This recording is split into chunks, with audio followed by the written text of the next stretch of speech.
আসসালামু আলাইকুম রহমতুল্লাহি ওয়া বারাকাতুহু। একটা কথা আপনাদের সামনে শেয়ার করবো আজকে। মজার কথা, মজার কথা। আরে, মানুষ গরিব বড়লোক শব্দ নাই, কিন্তু আমরা এটা বানাইছি শব্দ। গরিব মানুষ, বড়লোক মানুষ। যাই হোক, এখন এই যে বিল্ডিং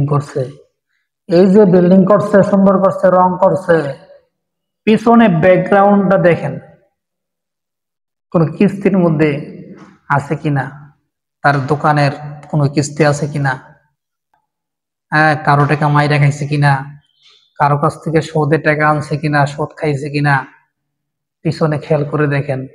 আপনি দেখবেন ঢাকা শহরের বিল্ডিং হাজার হাজার, এর পিছনে কি আছে?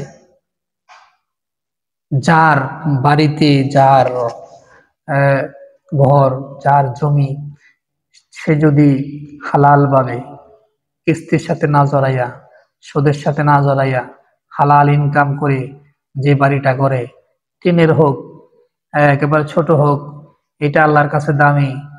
আর অট্টালিকা করে নিল, আল্লাহর কাছে দামি না।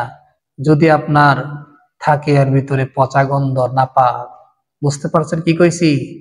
একটু চিন্তা করে দেখবেন, যাদেরকে আমরা বড় বড় সম্মান দেই, সালাম দেই, আসলে এর পিছনে কি আছে? এর পিছনে কি আছে তা আক্ষেপ করা যাবে না। বেহুশ হওয়া যাবে না মানুষের অট্টালিকা দেখে। যারা নেই হকভাবে চলে, ছোট্ট করে থেকেও এত সুন্দর না, তারপরে আল্লাহর কাছে দামি। এটাই আমি ভালোবাসি।